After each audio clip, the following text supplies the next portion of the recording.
Cumprimento a todos com a paz de nosso Senhor e Salvador Jesus Cristo. Louvamos a Deus por esta oportunidade de estarmos novamente em Aprendendo Juntos. Estamos no estudo de número 2. No estudo número 1, falamos um pouquinho a respeito da Bíblia, o seu conteúdo, seus livros, sua autoria, outros nomes e alguns assuntos mais. E agora, no estudo de número 2, nós estaremos falando sobre o cânon bíblico. Então vamos lá, pessoal. No primeiro ponto, nós vamos falar sobre o que é o cânon bíblico.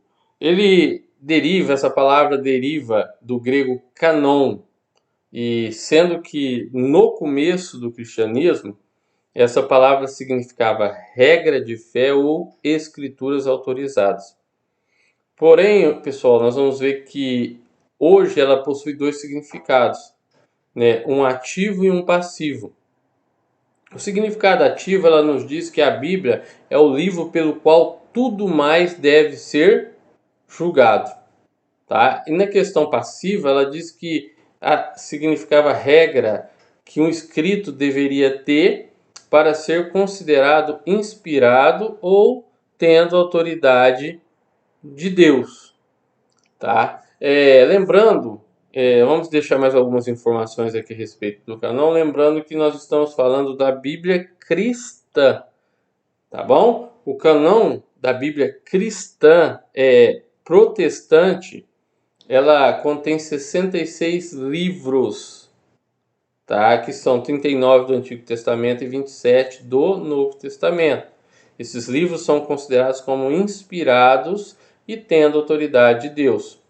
Tá? Ela é diferente do livro da Bíblia Católica e da Ortodoxa, que possui alguns livros a mais, os chamados apócrifos.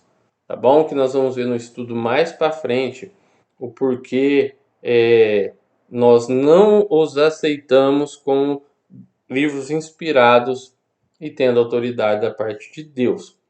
Esses livros que estão dentro desse cânon bíblico, os seus originais, eles foram escritos em 3 línguas: hebraico, aramaico e grego.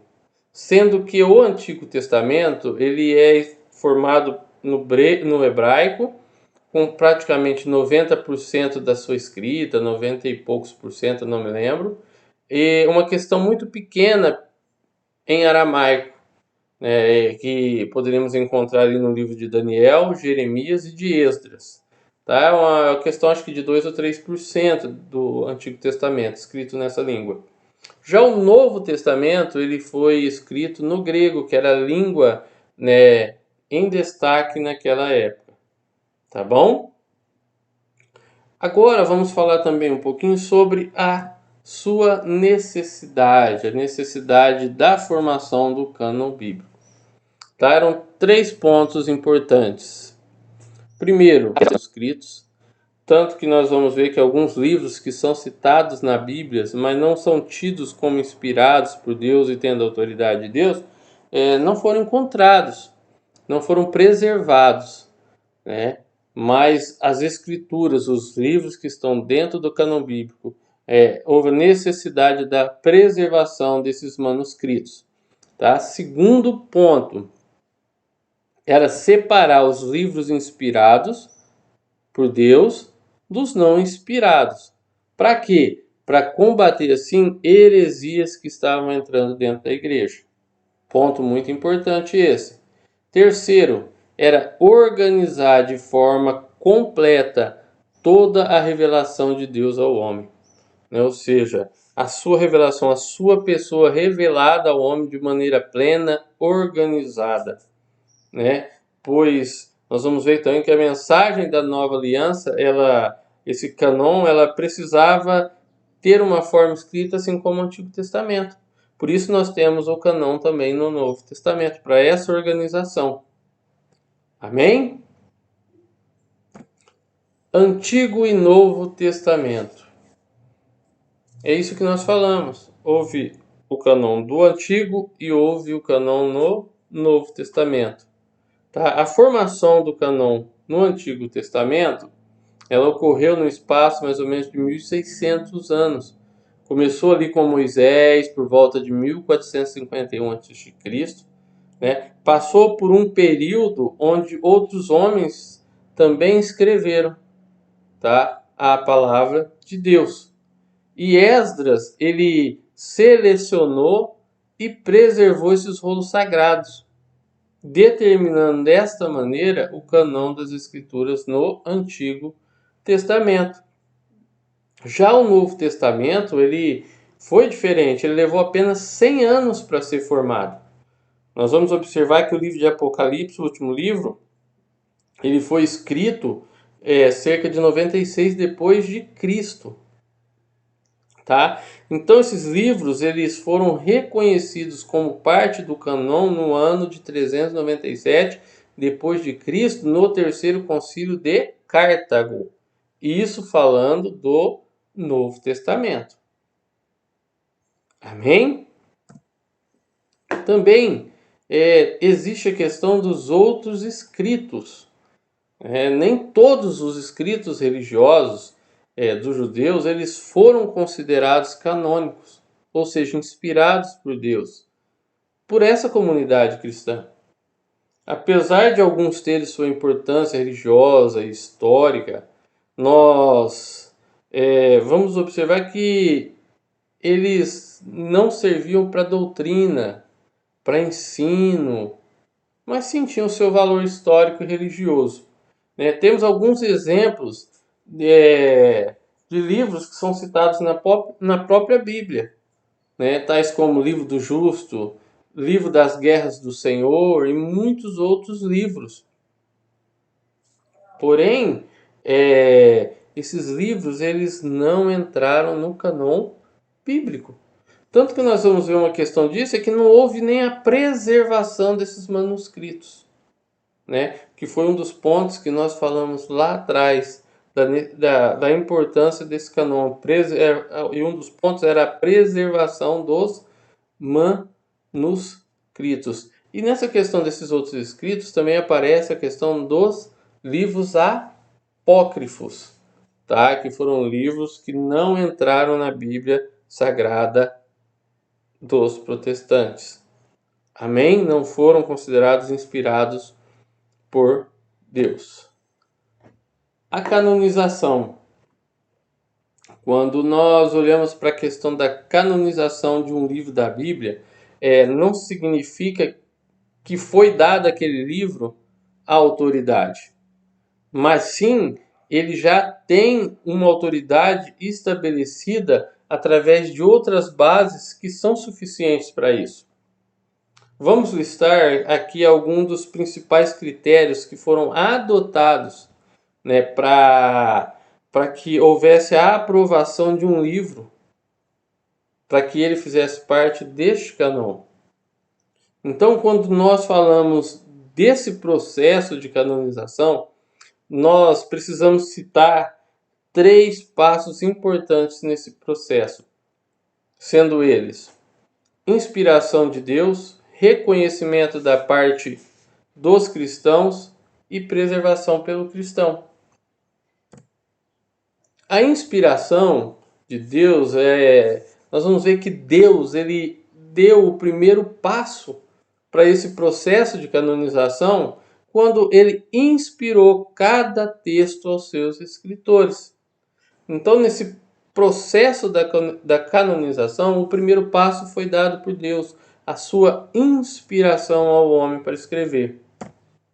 Depois nós temos a questão da preservação por parte dos cristãos a essas escrituras, a esses manuscritos.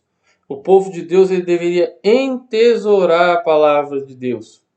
Tanto que nós vamos poder observar que no Novo Testamento havia citação das escrituras do Antigo Testamento. Se elas não tivessem sido preservadas, conservadas, isso não seria possível através dos homens.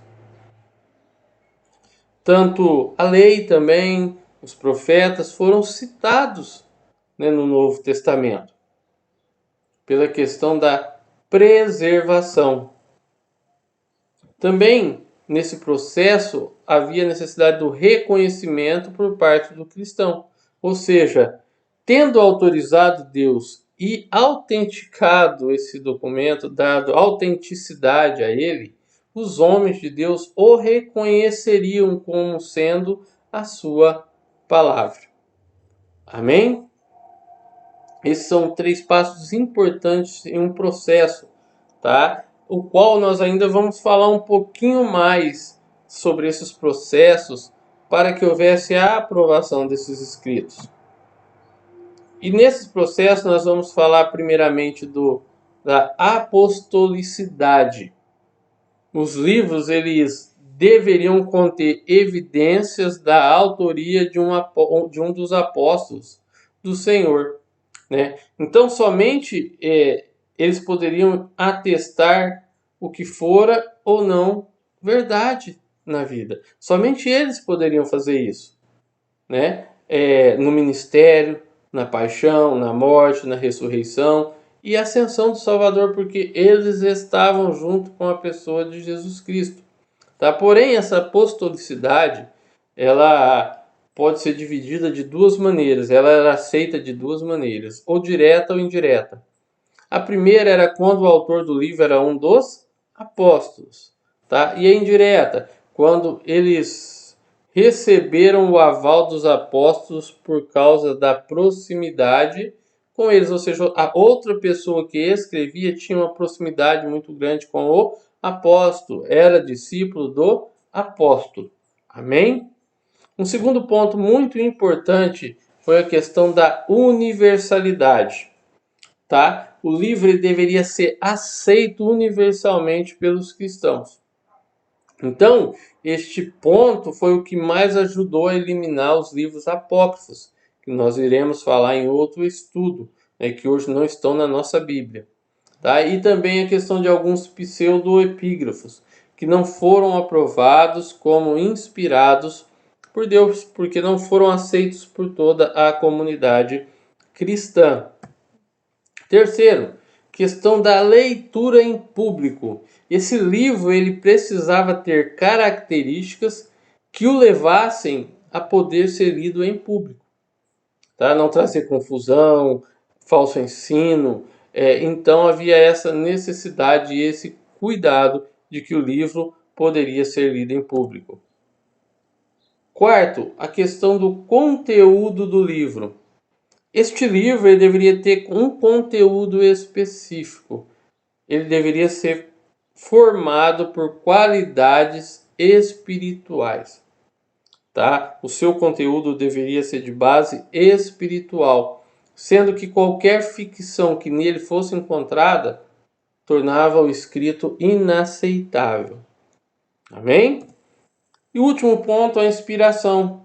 Que nós já falamos que o livro precisava mostrar evidências que havia sido divinamente inspirado, sendo esse o teste final para a sua aprovação. Amém? Nós vamos ficando por aqui. Falamos um pouquinho sobre essa questão do cânon bíblico e foi dentro desses processos que esses 66 livros que nós temos na nossa Bíblia protestante hoje, eles foram incluídos porque eles têm uma base bíblica de que eles são inspirados e têm a autoridade da parte de Deus. Amém? No nosso próximo estudo vamos falar dos livros apócrifos, que tem muito a ver com essa questão do cânon bíblico, que eles não estão dentro desse cânon bíblico, tá? Nós vamos falar um pouquinho quais são esses livros, nós vamos falar um pouquinho sobre a aprovação desses livros, dos apócrifos, né? Vamos falar sobre o testemunho dos pais da igreja contra os apócrifos e também vamos falar dos livros, dentro desses livros, de erros e heresias que haviam dentro desses livros. Então, pessoal, até a próxima aula. Que Deus abençoe cada um de vocês em nome do Senhor Jesus e até lá. Fiquem com Deus.